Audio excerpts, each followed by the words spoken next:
Сайтка 300 000 сом салып күйгүзүп алдым. Эмне кылса болот? Бул учурда эч нерсе кыла албайсыз. Бирок ушундай ситуацияга кабылбоо үчүн эмне кылса болот? Ошол тууралуу айтып бермекчимин. Акыркы учурда көптөгөн сайттар жабылып, элдер 100 000ден баштап миллион сомго чейинки акчаларын күйгүзгөн учурлар болду. Эң ири сайттардан Finika, Antares жана 1 августта эле жабылган Казакстан, Кыргызстанда иштеп жаткан проект The Grid Tower. Бул сайттарды көпчүлүгүбүз укканбыз жана кээ бирибиз ушул сайттарга акча салып, акчаларды күйгүзгөнбүз. Баса ким ушул сайттардын бирине акча салып, акчаларын күйгүзгөн болсо, комментарийге калтырыңыздар.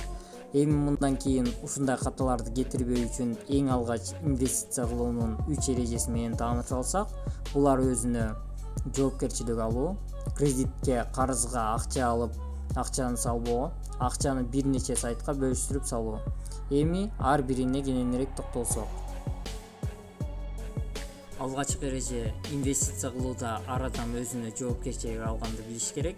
Бирөөдөн ушундай инвестициялык сайт тууралуу уксаңыздар, дароо ал жака акчаңыздарды салбастан өз алдынча ошол сайтты изилдеп көрүңүз. Сайтты изилдөөдө төмөнкү нерселерге көңүл буруу керек.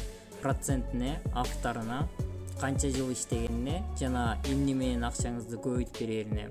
Эгерде сайттын күнүмдүк проценти 2%тен жогору болсо, бул ишеничтүү сайт эмес. Мындай сайттар 1 жылга жетпей жабылат. Ошондой эле автору белгилүү болушу керек. Аны сиздер түз эфирлерде сүйлөгөнү көрүшүңүздөр керек. Эгерде жөн гана аты жөнү белгилүү болсо, анда сайт өтө ишеничтүү эмес болуп саналат. Ошондой эле сайт көп жыл иштеген болушу керек. Эгерде сайт 5 жылдан көп иштеген болсо, бул сайт ишеничтүүрөөк болот. Анан да акчаңызды эмне аркылуу көбөйтүп берет? Бул аркылуу акчаңыздын адалдыгын далилдеп алсаңыздар болот. Экинчи эреже кредитке, карызга жана акыркы акчаны алып инвестиция кылуу туура эмес болуп саналат. Мурунку кредитти жабам деп дагы кошумча кредитке батасыз, же карызга акча алам деп дагы кошумча карызга белчеңизден батышыңыз мүмкүн. Инвестиция кылуу үчүн бош акчаңызды сарпташыңыздар зарыл. Үчүнчү эреже бир сайтка эмес, бир канча сайтка бөлүштүрүп салуу керек. Муну мисал менен түшүндүрүп берсем, досуңуздан бир сайт тууралуу уктуңуз дейли, ал сайтка досуңуз акча салып, акчасын көбөйтүп жана ал сайттан акчасын чыгарып жүрөт. Сиз да кызыгып ал сайтка 100 000 сом бир айга салдыңыз.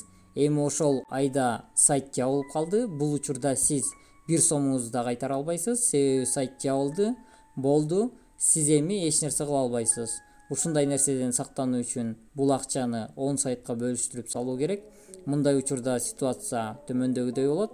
10 сайтка ар бирине 10 000 сомдон салдыңыз жана айына ар бир сайт орточо эсеп менен 30% киреше, башкача айтканда 3 000 сом алып келет дейли. Эгерде сайттар жабылбаса, анда сиз айына 30 000 сом табасыз. Эми бир сайт жабылып калган учурду карайлы. Бул учурда сиз 10 000 сом эмес, 10 000 сом жана 3 000 сом кирешеден кур каласыз.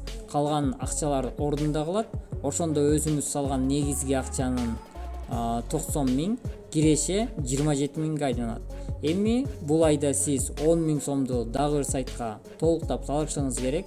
Ошондо бул айдагы кирешеңиз 30 000 эмес, 17 000 сомго айланат. Мындай айтканда, сиз сайт күйгөн учурда да плюста болуп жатасыз. Эми 2 сайт күйсө эмне болорун бул жактан эсептеп, кирешеси канча болорун комментарийге калтырыңыздар. Эгерде сиздерде 40 000 сомдон жогору акчаңыздар болсо, анда ушул методду колдонуп инвестиция кылсаңыздар болот. Эгерде инвестиция кылуу жөнүндө түшүнүгүңүз аз болсо, регистрация, кошелекторду ачуу, акча салуу, акчаны туура бөлүштүрүү, сайттардан акча чыгарууда көйгөйлөр жаралса жана ошондой эле 10 инвестициялык сайтты аттарын билбесеңиздер, анда мага кайрылсаңыздар болот. Менин WhatsApp номерум 0702 300 339. Онлайн жасап көрсөтүп берүү 300 сом, ал эми кезигип жасап берүү 500 сомдон турат. Эгерде ушул видео сиздерге пайдалуу боло турган болсо, сөзсүз түрдө класс басыңыздар жана каналга катталып коңгуроonu жандырууну унутпаңыздар. Эгерде суроолор болсо, комментарийге калтырыңыздар.